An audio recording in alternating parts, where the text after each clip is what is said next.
رجعت فلسطينية تاني يا أستاذ صلاح، تزعل منك أهو. يعني ما مش عايزين نسأل عن السبب، احنا ما صدقنا إنها بقت ترد. مش عايزين نسأل على أسباب.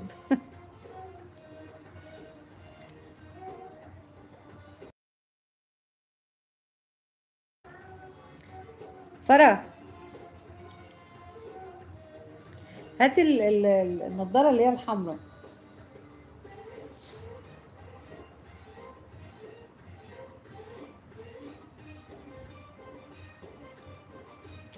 اللي يلاحظ أي حاجة في هاتي النضارة بتاعتك على الكومودينو بتاعي.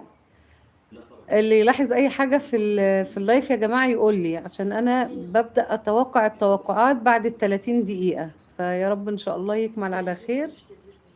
فاللي يلاحظ اي حاجه يقول لي، يلاحظ ان اللايف وقف في البتاع، يعني ايه، يلفت انتباهي يعني.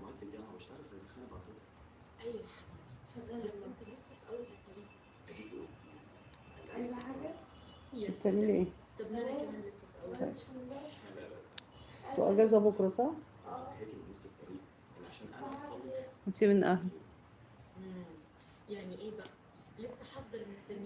حبايبي اللي موجودين اللايف تمام ولا لأ؟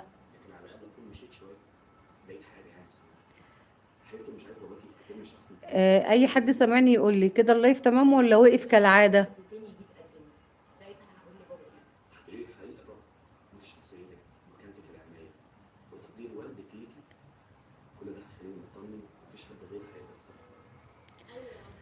هو تقريبا اللايف واقف تقريبا يعني.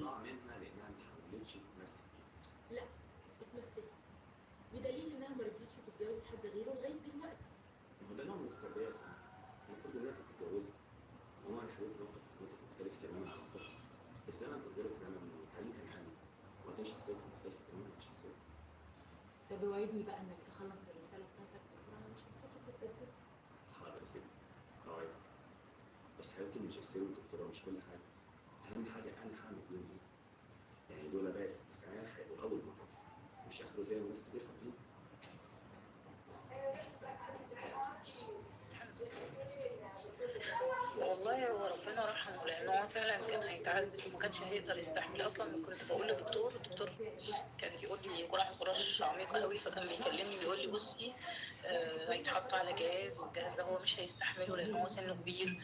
وكان صعب قوي، كان الموقف ده الواحد ساعة اتغيرت بجد. استني انا مش عارفه. اه ايه ده، انا الساعه عندي 11 ودقيقتين. هاتي لي منديل يا فوفو.